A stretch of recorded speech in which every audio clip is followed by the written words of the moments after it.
foreign tongues, and you can really take in and just very polite group, by the way. It is not the typical beekeeping group on Facebook where people yell at each other. And we're really pretty clear about it. Like you start yelling. So so that's a place to just start exploring. Like really winter is always a time to really delve into the information, experiences of others. That's sort of in the cave, check it out thing. And yeah, you can have bees without chemicals. Yeah. Wow. And you can also control yellow jackets without chemicals too. There's ways of trapping them. And the main thing, I'm just going to say this again and again, we've said it for the last couple of meetings, this spring is when you do the biggest control, which is to trap the yellow jacket queens. You trap those queens, you're taking care of thousands and thousands of yellow jackets. And then also you might want to consider supporting your neighbors. You can do a group buy on those traps that smell like roadkill. If you get your neighbors up for it, then it's even better, right? If you want to get that down, but get those queens first thing in the spring. Right. Right. Yes, they do. They're looking for protein, and those traps smell like rotting protein, which is total snack for them. And you can also make them yourselves. Mm-hmm. I found on the internet, I know everything's true on the internet, isn't it? It's actually works. There's a little post up on the internet about yellow jackets. Someone took the aluminum roasting pans, they put a couple inches of water in there, some dish soap, break the surface tension on the water. They put a board across it. On the bottom of the board, they got the cheapest, stinkiest cat food they could find. Taste. They put it on the bottom of the board and set it on there, and it works. Fish. I tried that. We had every kind of trap that we could buy. Our place and multiples of them. That one worked pretty good, but not as good as there's another way to Gatorade and soap and yellow jacket trap. The trap refill. The refill. A couple drops in a jug of water with a little bit of water, and that was the most. Yeah, and I tried several kinds this year. The bag ones and the big cone ones. I had them all this year. The ones that came out of the milk jugs, the tube in them. They all work to varying degrees. Okay. But yeah, that one I thought, I went to the dollar store and it was $3 for 3 of the aluminum pans. I had the boards already, and I think it was $1 for the stinkiest cat food I could find. And it worked. I thought, it's a whole lot cheaper than buying the bag ones that are $4.99 or $5.99 a bag. And I just put more of them out. And it actually worked. I've had my doubts that it was going to work, but I said, I'll try anything at this point. So with that, we also dropped a lot of class. Yeah, well, it's one of those things where after you get so many yellow jackets, you need to dump the water out because then the yellow jackets start to decompose, and that draws the flies. Then the yellow jackets don't go there. That was one of the things I found out. So you have to change it every couple of days when it's really hot. After it cools off, you can go a week or so, but you have to keep changing the water. And then put more stinky cat food on the bottom of the board. Would the stinky cat food attract raccoons or any other vermin? No, I was wondering about that, and I kind of went, well, maybe I'll have to bring these in, I'll leave them. Yeah. They never went near it. Okay, so they just feed on it and then drop into the water? Yeah, the explanation I got was when yellow jackets need to fly, they have to flip over in order to fly. They can't fly upside down. And as they flip over, they drop into the water. And then the soap keeps them. Yeah, and the soap breaks the surface tension on the top of the water. And they sink to the bottom and sit there kind of for a little while, and then they kind of turn belly up and float to the surface. Part of what to understand is part of what the yellow jacket's job is, in our judgment, is that they eat rotting flesh. Okay, so yellow jackets, yeah, vultures, flies, yeah, they're all important. They're just annoying. So why do they attack the bees if they're going after? Protein. But they're alive. They're not rotting. Oh, fresh protein. Oh.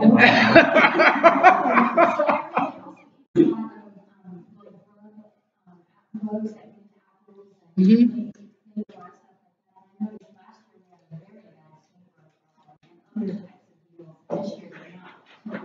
think the wasps will. Sweet. We live in a town, right at the base of the mountain road. I count one hand number, but the other things. You're lucky this year. We were in it.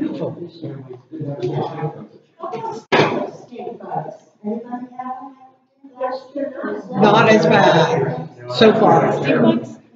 Pixie, what's the little tiny thing that insects feed on in the spring? It's a little white thing that gathers on plants, and it's aphids. That was part of, they say, part of the reason we had such a wild yellow jacket was that the aphid population was explosive here this spring, and they love aphids, right? Everybody loves aphids. There's sweet, milky yumminess for the insects. So, yeah. Remember the arborist that told me that his message to everyone is that when the aphids get on the trees, they make a milky, sticky sap that's all over the trees. People don't like that, so they call in an arborist to poison the tree so that the aphids won't live on it.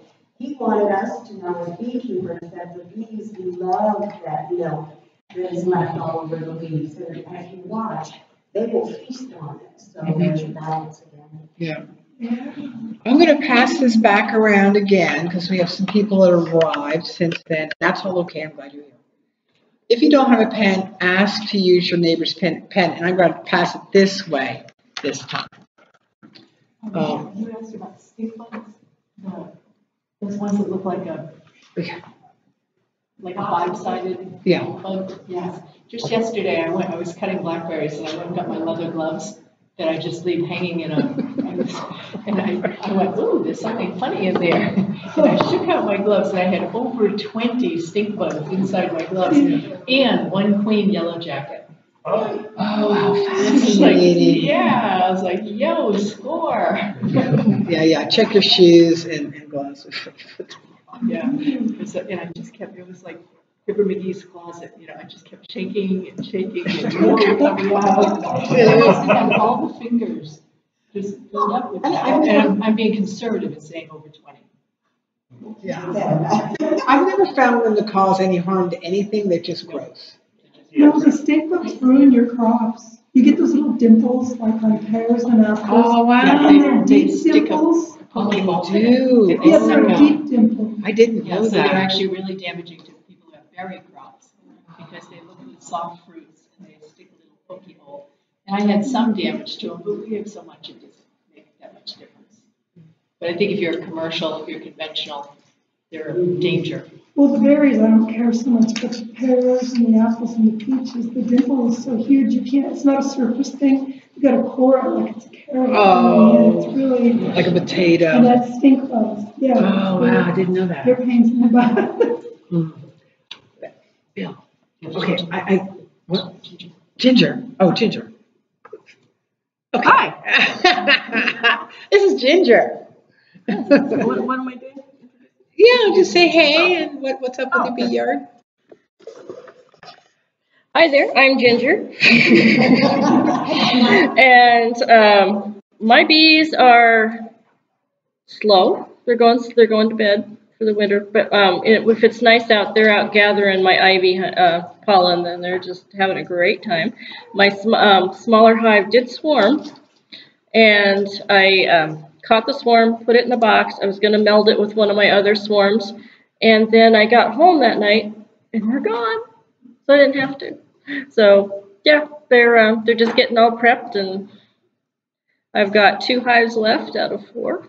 So, but I don't think 2 of them had queens. So yeah, it's been fun. Okay, so I have a question for Jacqueline. oh, Jacqueline. Yeah. After my observation, in 6 hives this year, okay, got 4 of them put together in a hamper garden, and it was one big hive in one corner of the fence line, another hive about 80 feet away. Both those hives got decimated by the yellow jackets, but the 4 hives together seemed to fend them off. Isn't that interesting? I had that last year. Where my hives that were together, it was like the yellow jackets came in, they picked one of the hive, I had 4 together, and they had one of the hives, and they just started chipping away at it, and they did kill them. And then they moved to the next one. Yeah. I think what you're saying is, the teamwork of it. Yeah, it seemed like they had a common goal. Yeah. I learned a lesson this year, I would combine my hives next year. And also, something that I learned with Barry the year before was the value of having bald-faced hornets around. Bald-faced hornets are your friend. You really, they eat yellow jackets. So, and the bald-faced hornets are the ones that make like the paper hive. It's one solid shape, kind of like an acorn shape. And so, if you have bald-faced hornets nearby, the yellow jackets really don't go in their territory. So we were lucky enough last year to have a bald-faced hornet nest next to about 100 feet away from one of my hives, a few of my hives. And as soon as we removed it, I had to remove it because my neighbor was allergic to them, and it was 20 feet from her property line, and she walks up and down there. So I had to remove it. I did not want to. But as soon as we removed it, within a week, the yellow jackets started coming into the hives that were being protected by the bald-faced hornets. So in one of my yellow jacket traps this year, when I was looking, I saw a bald-faced hornet, and they aren't generally attracted to the yellow jacket traps. And I saw it, she was on the outside, and she was poking around. And then I came by a few minutes later, and she was on the inside, and I tore open, it was one of the rescue traps. I razored it open to get her out. It was like, no, you do not belong in there. Yeah. Excuse me? Do they finish producers year round with that process? We bring our entrances really down low year round. It helps with that and some other things. Yeah, I am lucky enough to have bees that actually reduce their entrance on their own. So I got one swarm in who did that one year, and the next year, 3 of my hives started doing their own entrance reducing. So we had some daddies that went out. So one thing about Jacqueline's experience about that, before you put a reducer in there, really look at what you're doing. What I've done too is I'll take a feather, because I'll go in there usually right before winter and after winter. I'll go in, take the reducer out, and take a feather and go like this to get the dead bees and junk in a traditional kind of hive system, right? But do check before you put a reducer in there, because of the cool thing that Jacqueline's bees are doing, which is creating their own with propolis, right? Yeah, and you couldn't see it from the outside. You couldn't, yeah, that's right. You couldn't see it from the outside. She choked off the entrance, and the bees didn't do well with it. So really kind of, and so that's what I use a feather for. I can really kind of feel too. I do a look-see, maybe even a little, your flashlight on your phone. But do look before you jam the you reduce the entrance. Okay, Jacqueline, introduce yourself. I'm Jacqueline Freeman. I wrote Song of Increase, listening to the wisdom of honeybees for kinder beekeeping in a better world. Just got back last week. I left in August, and I went to the Listening to the Bees conference in Holland, and then went to France, where I did some consulting work with some farmers who were doing some preservation work with their bees. And then I went over to England, where I taught some conferences and did a lot of touring and looking at log hive makers and things like that. So I've been gone for 5 weeks in Europe. And to anyone who contributed to getting Susan and I over there, thank you so much. It was like the trip of a lifetime. It was so fabulous. And the next meeting is not going to be held here. We're going to hold it at the Venersburg Schoolhouse the first Saturday in November from 11 to 1. And Susan and I are going to do a whole slide and video show of what we learned when we were in Europe. Susan was there for the first week, and then I stayed an extra month. So we've got a lot of slides and videos and the conference was amazing and just so much to share. So we'll do you're all invited. Bring friends, it's free. You can bring anybody you want. And we're actually having it at a larger venue because we figure we're going to need more chairs. And it's a beautiful, beautiful historic venue. Yeah, it's a fun building. Yeah. Okay.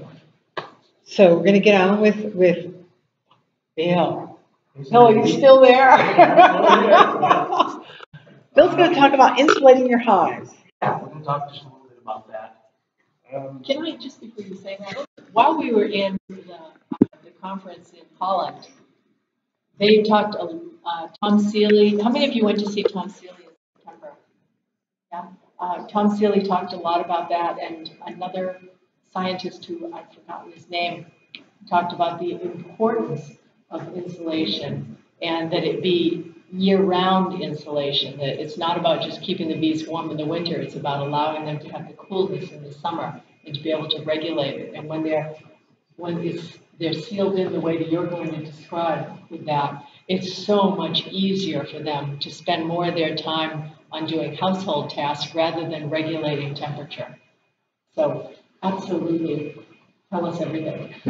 Well, I'll tell you what I've learned. I don't know if it's everything, but it mine's from a lot of trial and error.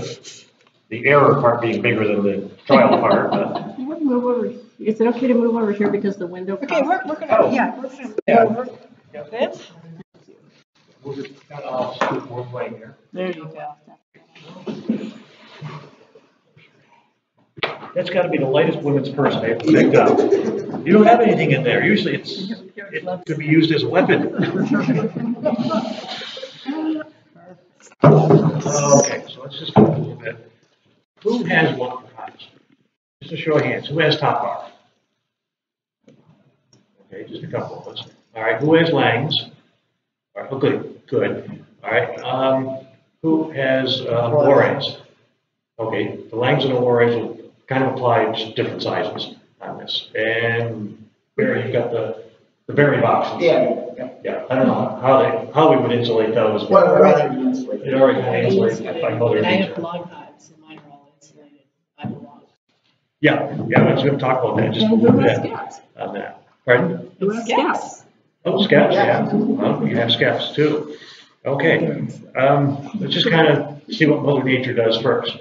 Okay, and Jacqueline, you can jump in anytime with Yeah, the log I've got hive. some slides to see if I've got some. Okay, but if you look at a tree they cut down that's got a beehive in it, how thick do you think the walls are? Right? About 3 inches. About 3 to 4 inches, yeah, of solid wood. And some bark on the outside, just for a little extra fun. Okay, so you think about it, those bees have 3 or 4 inches of insulation on the outside of their hives. Okay, when we make beehives, this box is all painted because it's damaged, so I use it to put things on the paint. It isn't actually any kind of design. But if you look at it, you have what, 3/4 of an inch. That's not very much insulation for a beehive. You know, and these are little tiny bees trying to keep themselves warm, one of the few insects that does. So it's like, all right, if they only have this much insulation, how do they keep themselves warm? By eating honey. So they have to put about, would you say, twice as much honey in for an uninsulated hive? Easily. Yeah.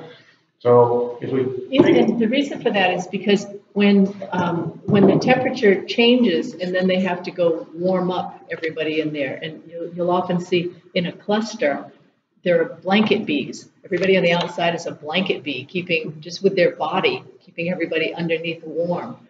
So those bees get cold and then they travel to the inside to warm themselves up, but they also need to have a drop of honey then to renew their stores. So that whole process of being a heater bee and keeping the hive warm and then warming up, it means they eat all the time.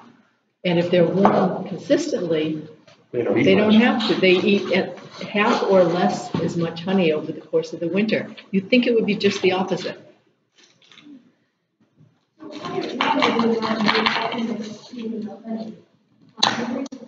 has 3 boxes, 8 Yeah. right? Yeah. Little supers. And so it's 3 up on my house right now. So it's 3 up, and she suggested I take the top one off. Yeah, that's just what I was thinking when you were talking. remember, they have to keep that whole empty column warm. So if you've got 3 up, that's just a whole extra space. Now, honey itself does provide insulation. So when you've got comb that's sealed, that is insulation as well. But as they're eating it over the winter, there's going to be more empty spaces. So they're going to have to either move up into it or they're just heating an empty space. So yeah, I would say the same thing. You want to go down to 2. You can always put it back on in the spring.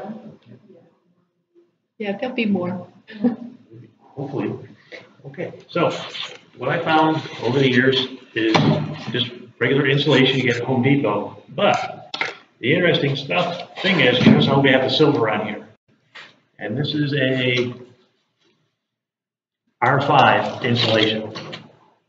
Okay, and it's just 1 inch thick, or 3/4 inch thick, 3/4, 1 inch. This is 1 inch. This is actually an R6. Okay, just a regular piece of wood is like an R125. Okay, so there's not much insulation here. Yeah, there's not much there. It actually transmits more cold than it does provide insulation. That's why log hives are so thick. Okay, but what I do with mine is I cut them high. You've got 2 or 3 high. I've got 2 high for winter, and these are cut 2 high. But the way I do it, and I'll put it up here so you can see. 1 panel is the width of the box. The next panel I put on is the width of the box plus 2 widths of the insulation. So I don't have a corner like that. Can you guys see that okay over there? Okay. All right, you overlap them. And what I found works best, you're going to laugh, duct tape is okay until you go to take it off in the spring. And it tears everything else out. What I found is I go, Lowe's, Home Depot, Lutz Hardware, just get the 3M, the blue tape, a couple inches wide, rip it off, put it on there, and you're done. And how I always do mine is I'll put the insulation on, I put a couple wraps of tape just onto the high box, just to hold it in place. Then I put the next one up, and I run it down the seam, and maybe a couple longer pieces. And that's all I do. Nothing very fancy. Quick and clean. You put tape down the corners, prevent drafts. You know, maybe you don't have to, but it makes me feel warm and fuzzy when I do that. And that's all I do. Just keep it real simple. You don't have to have anything really fancy or anything like that. You know, these come in 4x4 sheets and 4x8 sheets, and they're less than $10. Okay, roll tape is probably more expensive than the insulation. And you cut it with a utility knife and a straight edge. Everybody know what a utility knife is. We used to call them sheetrock knives, but now, politically correctly, it's called utility knives. So, okay, because they cut more than sheetrock. And no, that I'm going to get to that. Yeah, do not put this insulation inside your hive. Okay, I'll pass this around. Smell it. Okay, the chemicals in there are akin to styrofoam. Okay, if you talk to any chemical engineer that knows how to make styrofoam, they don't drink out of styrofoam cups. There is just some nasty stuff in there.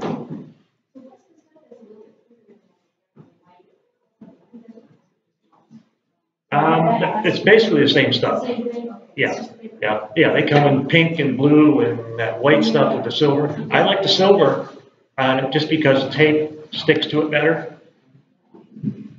Okay, so with that being said, what do we put on the top of the hive? Okay, we have our hive sitting here, and we want to put some sort of blanket on there. What I came up with, and it wasn't my idea, I found it somewhere on the internet. Amazing. Okay, and actually this started with the warrior hives. The warrior hives do this a lot, if you remember right, Jacqueline. This is a warrior hive trick. And I adopted it for my lambs. They're just bigger box. It's called a quilt. Quilt, yeah. Blankets or quilts or whatever, however you want to call them. Okay, it's just a square box, the same size as your bee box. And you go down to any garden store somewhere and get some burlap. There's a lot of different ways you can do this. A couple of mine have boards going across the middle just to keep it from sagging. There you go. You all set? Okay, a couple of mine have boards just to keep them from sagging. One thing you have to be cautious of when you put these on, I always put them on in the sun or in the spring. That way I don't have to get in and out of the hive to do this. The bees will propolis this to the top of their frames. So if you're going to take this off, you got to be real careful and kind of slide in there and a little bit at a time, break the propolis and take it off. And of course, the bees get kind of upset because you just undid all their work. But, you know, just before work. You have a question there? No. Oh, okay. All right. So basically, it's a box and I stapled in some burlap. And what I do is. Can I make one more suggestion? Sure. Having lorries, one of the things you do on the bottom of this is if you want the bees not to eat their way through it, because sometimes you get a hive that will do that, you paint it with a little mix of rye flour and water, just make a little gruel-like paste, and just paint it over that. And the bees apparently don't like the taste of the rye flour. So you're making a paper mache out of it? Kind of. Sure. Yeah, that's okay. That's what we're And here this is for. with the Ware, is I have canvas on the top of my bars. A piece of canvas, and I finished off the edges, but it fits perfectly on top of the bars. And then I put the quilt box on top of that. They will propolize that piece of canvas, and for me it's really strong canvas. So I just pull it back. It's not a big deal. And it doesn't. Now, if you don't put something to stop the bees from messing around with this, when you go to pull it out, I've heard this before, the quilt box busts open and the shavings, the pine shavings end up all over your honey, and it's just nasty. Only has to happen once. Yeah, it just has to happen once. Exactly. That's one of the reasons I think, you know, when you pull this off, what I do is I got a long scraper that they use for like sheetrock grading. And I go in there and I kind of gently just keep pushing. It takes a while. And that's why I don't take this off very often.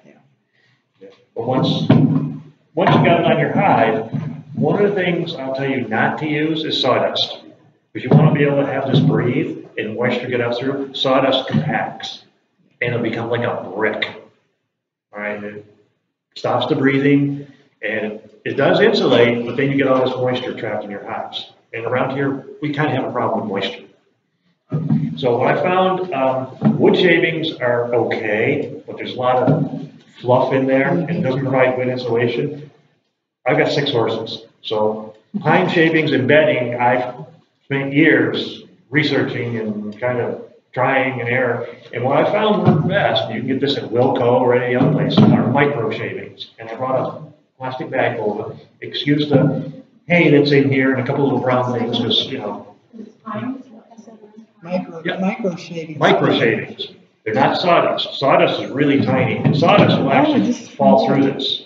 Okay, the micro shavings, there's a little bit of that will fall through this, but not much. What I usually do if I'm going to insulate for the winter, I take this off and I fill it up about 3/4 of the way, and then I kind of shake it a little bit. And if you have the rye flour on the bottom, yeah, it even keeps it a little. It's moisture permeable, but not this impermeable. Right.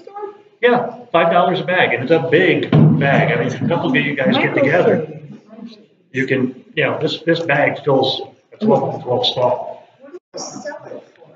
It's bedding for horses. It soaks up urine and other things that horses leave behind. No. Other rather than get the berry. Yeah, it absorbs moisture and it breathes. And as the air rises from the bottom to the top of the hive and then goes out to the roof, it takes all that extra moisture with it.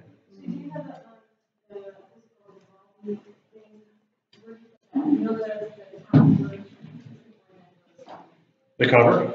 No, underneath the cover. Oh, Some okay. people call it the colony. It's just a flat piece of. Oh, the flat piece? No, I don't use those. Okay. They're not breathable. Okay, and a couple times, years ago, I would take that off on a nice sunny day, you know, after it had been raining for a while, and it would be damp, it would have condensation on it. And I'm like, I don't think I want this in my hive. So, yeah, during the summer, I empty it, but I leave the quilt up there. Okay? And during the summer, it's really good because then the heat rises. And it goes through this, and the bees usually won't go through this, except if your bees are a lot smarter than my bees. They eat through it. Yeah, that's why I put this on there. I want ventilation in my hive, but I don't want it, a lot of moisture in it either. Okay, but I want to keep it warm. So this has been the best thing I found so far. But next year I may find something else and we may do something else with that. Yes, ma'am. I read that someone before, and I can't think of his name. He was a piece of on the lid. His lid is overlapping right now. And he said, I read some explanation where if you have more insulation on the top, so I would think if you do an overrun feeder and kicker, I don't know this for sure. I'm wondering if you have more insulation on the top of it, stops the condensation there and the condensation. I read an explanation that condensation would collect at the bottom. It'll drip wherever it's coldest is where the condensation is going to go. And if you have so much wet that it's up in here and too much, like without this, you would just have it directly on the combs. It will drip down into the bottom. Well, my experience is if you've got, and I've been using quilts for at least 10 years, if you've got a quilt on it, you don't have the drip going on because it's absorbed into either that micro shavings or I use moss. Moss is water absorbing too, and hey, there's something I have on my farm. Lots of it, yes. So I just fill that up with it, and it absorbs. I have the inner cover and the lid that comes that lifts. Rather than telescoping top. Yeah, you've got a flat top on yours. Okay, what I've done with mine is I actually made a roof system that fits down over this, and the water runs off. I mean, it's very similar. I mean, the roof extends, 10 inches out from each side of my hives just to get the water out away from the hives. Yeah, I go to a lot of painstaking, probably more work than I have to, just to get water away from my hives. Even in the front, we got a nice little awning out in the front, protects the entrance, keep it dry. You still get water in there, but not as much. And that's kind of, did you pass it? Just go around everybody? Okay, so you see what it is. Not sawdust, but they're micro shavings. And where the micro shavings come from, and I didn't know this till I talked to a logger, is the big bandsaws that they do the rough cut. That's what this is. And when they plane the boards down to get them nice and smooth, that's where your shavings come from. And then when they cut the boards to length, that's where your sawdust comes from. So they're making use of everything they can.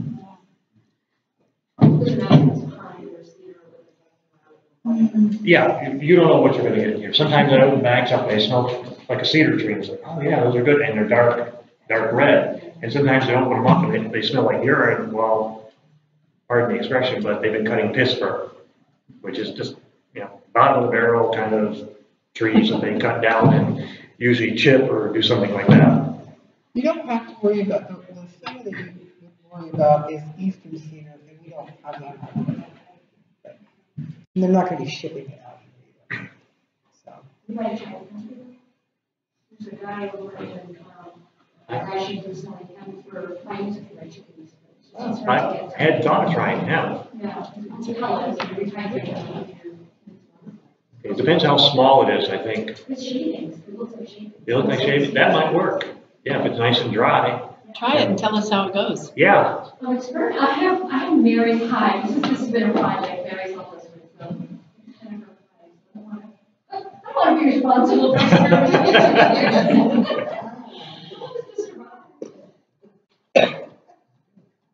I built this, I used the thicker pickstocks before I have a chainsaw, so I can push it through there. Yep. And those are just glued together and then got kicked around and it slides down on top of the top. Yeah, I did that for years. I used the ratchet strap, and it was It fine. worked well. They did. I read once that in the wintertime here, it's good to have a small upper opening. Yeah, you need to have some sort of ventilation. The ventilation out, so like kind of a hole in the side of the. Yeah, see, mine are, this is what's in the very top of mine, and my roof goes over it, and it's got ventilation holes in the very top of it. I've got a smoke roof also. Yeah, I just got some round holes, and I put some screening on the inside of it to keep the unwanted creatures out. And it seems to work quite How well. would you do this on a top bar? I don't have to worry about it because I have no bees. On the How top do you bar, insulate a top bar? the top bar, I insulate it around the sides. Let's see if I can. Along the angle on the sides. Yep, I just cut Yeah. the angle on the sides, and then you'll notice that this one I've got marked, just so I have somebody helping me, they don't look at me and go, the entrance is blocked.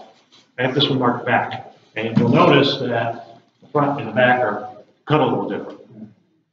Okay, and You put it that's on the outside. on the outside, and then on the top of the top bars, that's the only time I ever use this kind of insulation on the top of the hive, because they're kind of sealed off. Yeah. And I mean, you just take insulation. the top off. Well, I built a slope. Yeah, same idea. I just take this, lay it on top, Put it on top, right. and set the roof back on it. Yeah, it seems to work well. Can I make a suggestion? I would probably put a piece of the blue tape along this edge of it. Oh, it usually is. Yeah, Yeah. okay. Yeah, I get kind of fanatical about not exposing my bees to the raw stuff. Yeah, the foil seems to be okay. It doesn't bother them, but yeah, the stuff, you guys all smelled it. It's like, yeah, I don't want those on my bees. That's another thing that you can use that. We've got so much alpaca and llama excess wool in this area. Well, everybody went crazy and said, oh yeah, we're gonna make a fortune with llamas and alpaca. So it's just something where you just kind of tell your neighbors and friends, put a thing out on Facebook or whatever social thing that you're looking for it. Again, it's great. One thing is, consider doing, and you can contact me. I've just learned how to do what they call box felting, and you don't need any special, any kind of special tools or anything. And it's fun. It just takes a while, but it's something to do in front of the TV if that's what you do. Box felting, and you can actually cut felt to fit in these, or just put the raw wool in there. But what's especially cool about working with raw wool and not laundered or clean wool is the raw wool has all the antimicrobial properties in it that the clean wool does not. Those antimicrobial things are in the lamb. Yeah. Well, here's an idea too, if you're talking about that. One of you was talking about llamas and bears. Yeah. Yeah, if you put enough, I imagine if you put enough llama fur in here, it will permeate out. I can show you my cage. Nothing's getting in this cage. Well, that's okay. That's Bears my and idea. bears, she's done. Yeah, this is always an experiment. That's Jacqueline. We're always experimenting, trying. Well, that didn't work, so hey, that worked really good. I wonder if, sometimes we get, the wonder if doesn't work as good as what we had, but, we just keep it going. So, question, what if you have a, echo floor, do you insulate that too? Yeah. I You mean, just yeah. stuff the stuff in it to insulate it? No, I mean, the EcoFloor is already, the bottom of it's got stuff, right? It's got mats. Well, currently it's got. But I'm bringing the styrofoam down, all the way down to the base over the EcoFloor, okay? And I'm getting rid of my entrance boards, and just having a hole drilled in the upper part of the EcoFloor, and then I've got a catwalk for them on the inside of the EcoFloor. But so they're only going to be going in and out of that, and I'm just going to make a hole in the insulation. This is what they're going to be wearing all year round. They're not going to be pretty, but they're going to be. Actually, I've got ideas of doing grass fencing around the thing during the summer, so it's pretty when we have visitors. What I'm passing around here is a picture of how my bees close off their front entrance, and this is on a top bar. And you can see they've built some really sturdy columns attaching all the way down to the floor. And this is probably midsummer when I took this photograph. And then in the fall, they completely filled it in and had 3 little tiny 1B size holes to go in and out with. So the whole, the top bar entrance is this wide. And the whole thing was completely filled in with propolis. And they opened it and closed it at will. So if we hit 3 or 4 days where it was pretty warm, there would be 5 holes opened up in it. And then it gets chilly, boom, everything closes back down again. They were just amazing sculptors. And then the second year, I had 3 hives that had learned to do that, which meant that some of my drones from that hive mated with the new queens of the next one, and that genetic trait got passed along. I mean, this is one of the best arguments going for why do we want to have free mating and feral bees and a wide variety of drones who carry the genes for different amazing things. And less interruption with their process. So if we're in there manipulating everything else, we're destroying things that they're working with. So. Your bees and my bees need to have a play day. So they can learn how to this makes my job a whole lot easier. I had a hive once that actually made a concave company at the entrance to really control the wind. Yes. And it was, I unfortunately broke it when I took it apart. And it was, like a little labyrinth in there, the entrance, because it was still on the bottom of a warhead hive.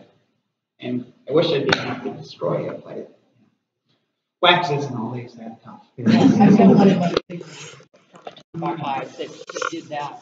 They were at the top of our apple orchard, and I didn't realize it at the time, but the wind came straight in. I thought pointing to the south was a good idea, southeast was a good idea, but that's where you have to get really, every local situation is a little different than another one. And that particular hive had a breeze that came up the hill and came right in the front. So they just scooched it around, and the wind came in, went around, and went out. And that way it protected the warmth behind it. It's amazing. So our bees must have had a play date. Any questions? I mean, I have screens on it. I just put the screen at the top notch and just put it in there. Would you double the screen? I mean, what would you do? On the bottom, I just reduced the entrance. I understand. Okay. The other thing is, if there's any room, however yours is designed, because I was gifted a Ore, which is it's like a Lang. Okay, it's just a different thing. And so that one sort of sits up on kind of a couple of feet, right? I'm shoving insulation underneath the screen on the outside of it. So I mean, underneath the screen, there's because there's inside the hive, there's the screen. And then underneath that, you've got this thing you can slide in, which stops and then underneath that is where I put insulation. And if it's a matter of you just jamming leaves and junk up underneath, they're great. Yeah, exactly. And I would strongly suggest to go ahead and tape off the rough edges where, try to encapsulate that foam, because, I mean, I'm using it because it's what I've got, but I know what it is. I mean, I don't know the scientific no, I know that, I know what I got. So, yeah. It's a scientific word. I mean, if you wouldn't completely enclose it, you want to have some ventilation. Yeah, exactly. Just like your house is closed up. Yeah, you have the problems inside your house. Well, their house is the same way. They need some fresh air. And we need a way to get the moisture out. So, with the Langs, it's pretty easy because, the entrance is on the bottom, and if it's open at the top, then warm air rises and out it goes, and it takes the moisture with it. Meaning you have a hole on the top. Yeah, on top I have But not so big. In the old days, what we did is we would take that inner cover. You've got the top, then you got an inner cover, and then you got the box, right? So lift up the top, take the top off. Take the inner cover and put 2 quarters between the inner cover and the bottom box, and then put your top back on again. It's just that little sliver opening that will create some convection current. You don't want a bunch of convection current, just a little bit. And would you put the cool box on top of your top cover? No, you put the quilt blocks on top of your box, your top box. Just like this. And then, You know, piece of canvas here or something like that, or, you know, on mine, I put it directly on it. and then it's up to you whether Whatever you your want to cover is over the top of that. Yeah. And even with that, and then you can put a coin if you want to. Put 2 coins. And I usually, in the old days, I'm still playing around with this because the weather here is completely different from where I come from. But those coins, we would put it in the front. I don't know. You know, Another thing I think the hair cover is you can put a notch in the frame. Some of them do, On one side. yeah. And if you don't want that, then you put it over. Right. And it's not there. In the winter time, you put it back down, and there are notches in the B side. Some telescoping tops, and Brushy Mountain does this, and I asked them why don't I have the option. Some tops fit snugly, and some have a nice overhang over the entrance. And that's why I don't buy tops from Brushy Bee anymore. I love Brushy Bee. They're from my home state of North Carolina. But their tops on I'm just not happy with them, and there must be a reason, and I don't go there. Around them, so when I put them on, one, I can get them on easy. Yeah. I don't have to fight with them, and 2, they got a little bit of play in there to get a little more ventilation. Any questions? No? I'm sorry, ma'am? I would like to show you pictures after we're done. Oh, sure. Yeah. Yeah. We have I have a picture of there. So I just realized my husband's trail cam is this blue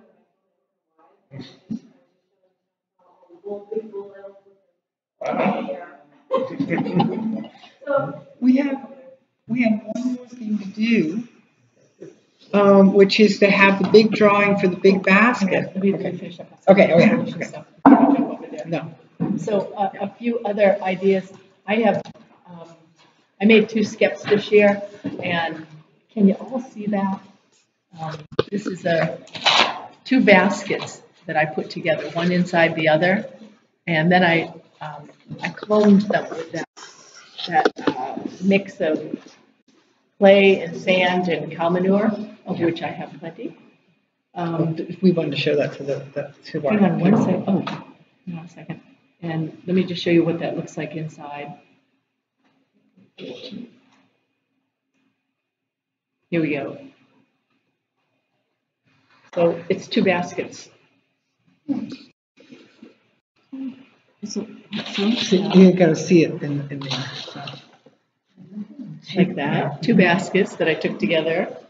And then I used some of Barry's llama fur. And I stuffed it down inside.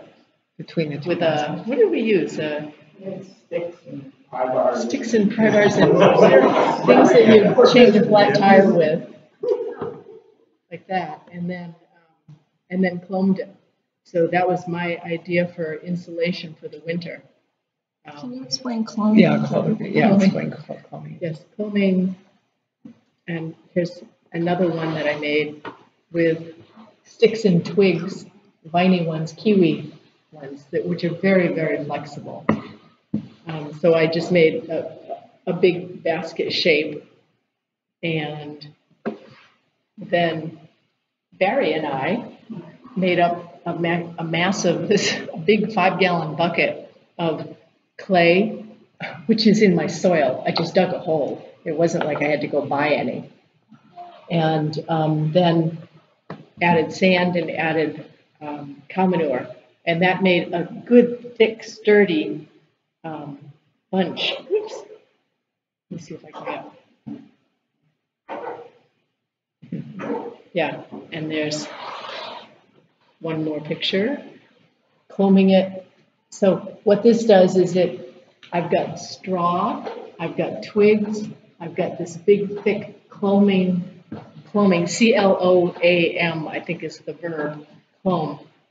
So it's got multiple layers of insulation. So the outer layer is the clome, the mud.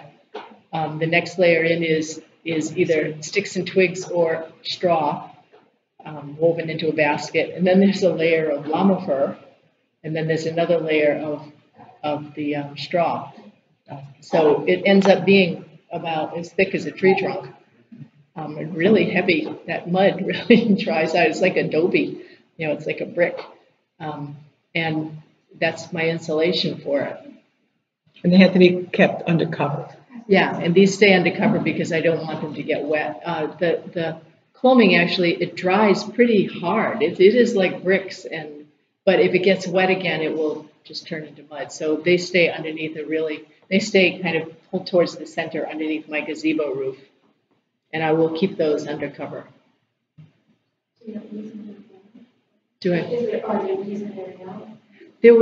I made them late in the season, so one of them didn't get any bees in it. One of them I moved a swarm into, and then they got eaten by yellow jackets. They were small, they were lovely, they were coming along fine. Actually,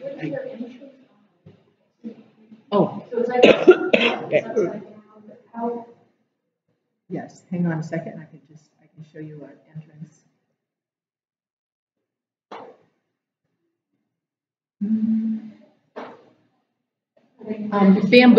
Bamboo pieces of bamboo, short sections cut into it on one of them, and on the other, I just went like that with my fingers and made an opening about like that big.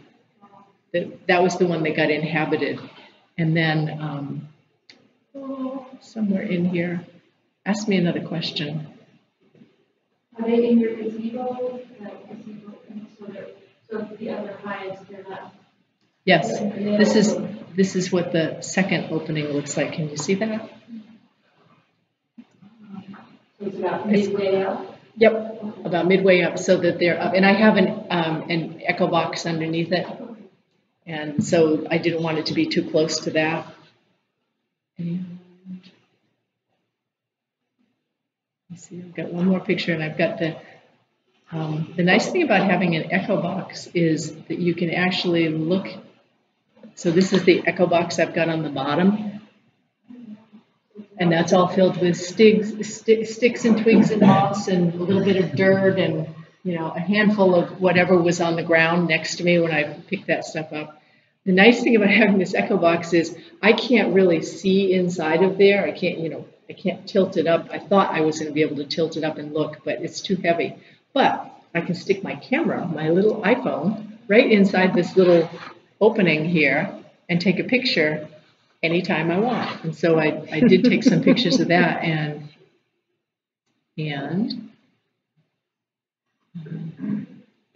yep, that was one, but I got one a little further out. Here we go. Oh, pretty.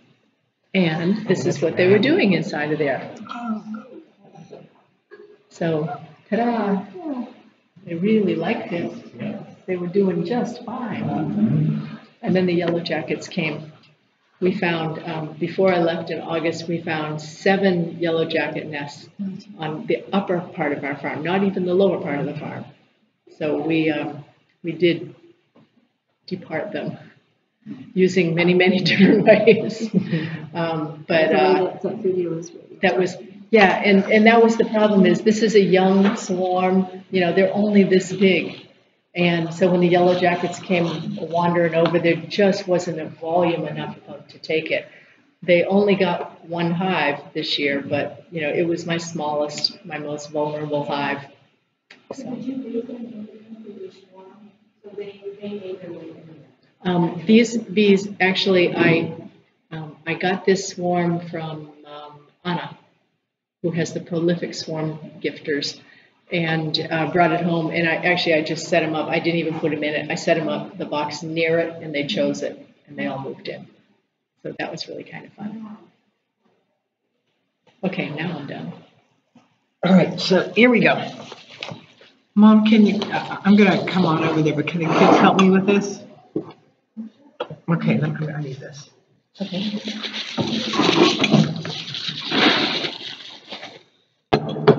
Okay, so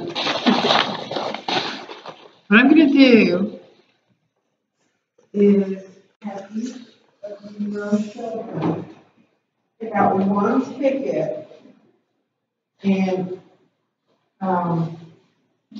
Then I want you to put it with the writing, I want you to put the writing on the table, okay, not up. All right. You pick one. And there's something written on it, and they'll put it on a table. With the writing part down. Yes. Can you please pick one?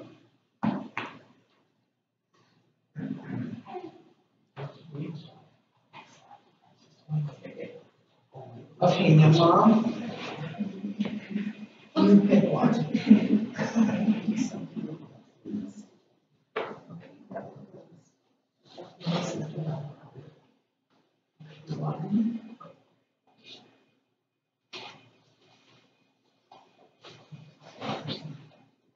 This is one. You have 2 prizes? No, I always pick 2 because sometimes you just can't get in touch with the other person. That's really smart. Or I call the second person and go, that's that close.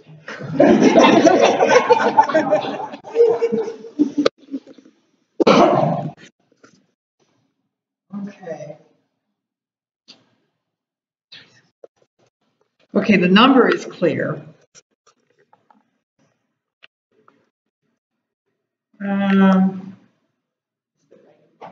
Yeah, I mean, the number is clear. I guess we can sound it out.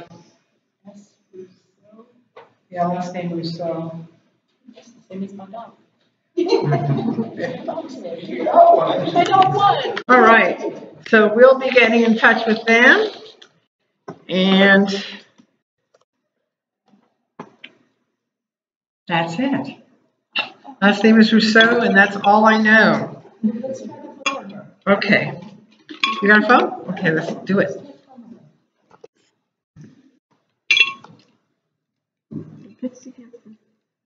What? What? Well, good. We'll do it next time.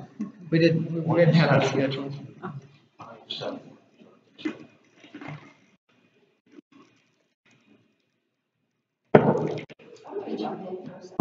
Oh, Susan wanted me to let you know that we're starting to get requests for homeschools and preschools to have somebody come and excite their children about bees. And Hi, this is Jacqueline Freeman from Preservation Beekeeping. And I'm looking for, I just pulled a name out of a drawing that the first name begins with an S, Rousseau. Is this the right house? What is this one? You entered a drawing for at Preservation Beekeeping, and we have a whole bunch of a basket full of bee-related goodies and a beehive. And there was someone who filled out a tag, and this is the number I have for it. And it looks like the name is S. Rousseau. Is this the right phone number? No, it's a real number. Okay, thanks. Bye-bye. Bye. I'm so glad you picked 2. yeah. That's 7 area, but I'm not sure. Wait, we 179. 1757. Yeah, it looks like that's what I got. Yeah. Okay. Okay, we're taking the second one. Okay, read it to me again. All right, let's try this. And this person's name. So this is a center number, 360 263. Karen Dillon. Yeah. oh, Karen. 0709. Yay! Is Karen the gal who came over? Oh, perfect. She is lucky no matter what she says. And it's a hive too? Yeah, it's very fast. That's a great Very, I hive. can take one of the ones I have over to her.